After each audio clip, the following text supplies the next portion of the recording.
नमस्कार। आज जो कहानी प्रस्तुत करने जा रहा हूँ उसका शीर्षक है जानबूझकर चुनाव नहीं लड़े रामलाल जी।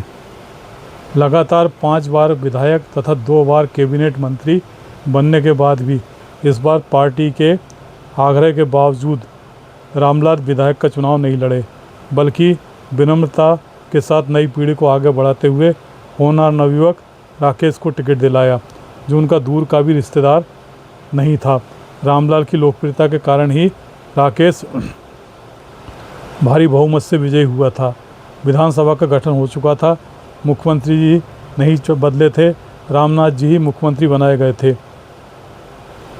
थे जो उनसे 2 दिन पूर्व ही मिलकर गए थे तथा उनसे राज्य मंत्री का दर्जा प्राप्त निगम के अध्यक्ष पद को स्वीकार करने का आग्रह करके गए थे।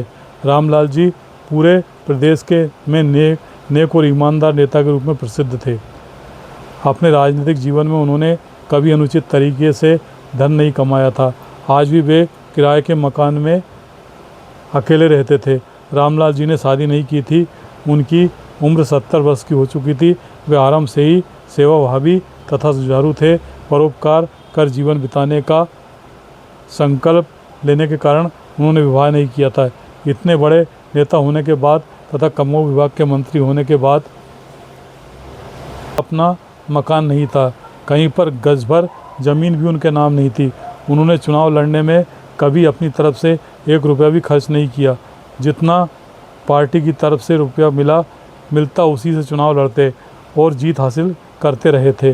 रामलाल जी ने 26 वर्ष पूर्व इस क्षेत्र से निर्दलीय प्रत्याशी के रूप में चुनाव लड़ा था और पार्टी प्रत्याशी को हराकर भारी बहुमत से जीत हासिल की थी तथा अपने एक मत से अपनी चहेती पार्टी के सरकार के गठन में सहयोग दिया था, जिसके बदले में उन्हें मंत्री का पद मिला था। इसके बाद उन्होंने जनता की सेवा करना अपना लक्ष्य बना लिया था। अपनी बेदाग छवि के कारण ही वे जन के चहेते और लोकप्रिय थे। उनके प्रयासों के कारण ही उनका क्षेत्र विकसित और खुशहाल बन गया था। रामलाल जी का पहला चुनाव भी जनता नहीं लड़वाया था, क्योंकि वो अपने क्षेत्रीय विधायक के भ्रष्टाचार से परेशान हो गई थी। रामलाल जी के विरोधी प्रत्याशी कमरलाल ने पानी की तरह चुनाव में पैसा बहाया था, तब भी वो रामलाल जी को बुरी तरह चुनाव हार गया था। तब से लगातार 5 बार से रामलाल जी ही जीतते आए थे। इस बार उन्होंने जिद करके युवा नेता राकेश को टिकट दिलाया था और भारी बहुमत से उसे विजयी भी बनवाया था। रामलाल जी अपने जीवन से खुश थे तथा संतोष से भरे हुए थे। अब बाकी जीवन वे समाज सेवा करते हुए गुजारना चाहते थे।